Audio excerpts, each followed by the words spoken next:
अड्डा शुरू करने से पहले एक छोटा सा काम कर दीजिए। चैनल को लाइक, शेयर और सब्सक्राइब जरूर करें ताकि फाइनेंस पर ऐसी सिंपल बातचीत चलती रहे। तो आज का अड्डा एक बड़े ही इंटरेस्टिंग सवाल पर है। इंडिया एट 100, यानी जब देश 100 साल का हो जाएगा तब तक हम अमीर बनेंगे कैसे? चलिए इस पे थोड़ा आराम से बात करते हैं। पहले ये समझते हैं कि ये विकसित भारत आखिर है क्या? कोई सपना है या इसके पीछे कोई सॉलिड प्लान भी है? सही कहा, हर तरफ विकसित भारत 2047 सुनने में आ रहा है। पर सवाल तो यही है ना कि ये सिर्फ बातें हैं या सच में कुछ बदलने वाला है। देखो, इसको ना एकदम सिंपल तरीके से सोचो। मान लो अपना देश एक परिवार का बिजनेस है, तो ये जो जीडीपी सुनते रहते ना, वो कुछ नहीं, बस उस बिजनेस की टोटल सालाना कमाई है। जितनी ज्यादा कमाई उतना अमीर परिवार। एकदम आसान।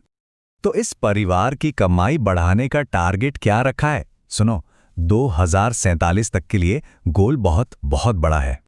अभी देखो, हमारी इकॉनमी लगभग 3.6 ट्रिलियन डॉलर पर है और 2047 तक इसको 30 ट्रिलियन डॉलर तक ले जाने का प्लान है। समझ रहे हो? 30 ट्रिलियन सोचने में ही कितना बड़ा लगता है। ये सीधे सीधे 8 गुना से भी ज्यादा की ग्रोथ है। अपने परिवार वाले बिजनेस के एग्जाम्पल पे वापस आते हैं। इसका मतलब है, अगर आज हमारी सालाना कमाई 4 लाख है तो उसको 2047 तक 30 लाख से भी ऊपर ले जाना है।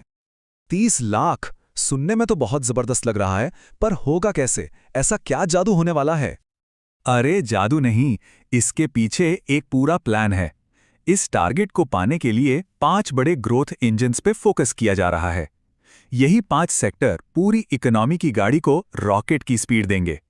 तो ये 5 इंजन्स हैं: इलेक्ट्रॉनिक्स, एनर्जी, खास करके साफ सुथरी एनर्जी; ऑटोमोटिव, जिसमें अब इलेक्ट्रिक गाड़ियों का जमाना है; केमिकल्स, और हाँ, सबसे इंपॉर्टेंट सर्विसेज, जिसमें हम पहले से ही उस्ताद हैं।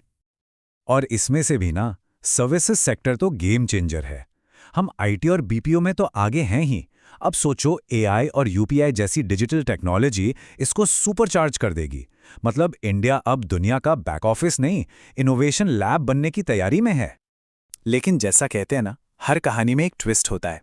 ये सफर इतना भी आसान नहीं है। एक बहुत बड़ी चुनौती भी सामने खड़ी है। हाँ, वही तो मैं सोच रहा था।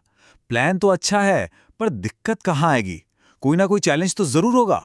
सबसे बड़ी दिक्कत है प्रोडक्टिविटी गैप। इसका मतलब है कि हम दूसरे बड़े देशों के मुकाबले कितना काम कर पाते हैं। इसको भी अपने अड्डा स्टाइल में समझते हैं। मान लो 1 घंटे में हम 10 समोसे बनाते हैं और जापान में कोई उतने ही टाइम में 100 समोसे बना लेता है। हमें बस टेक्नोलॉजी और स्किल से इस 10 और 100 के बीच का फासला कम करना है। बस इतना ही।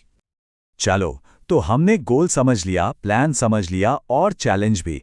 पर अब आते हैं सबसे जरूरी सवाल पर कि इन सब से आम आदमी को क्या मिलेगा?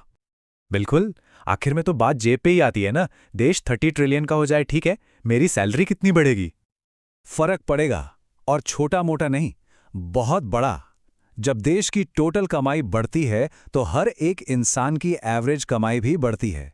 इसे पर कैपिटा इनकम कहते हैं।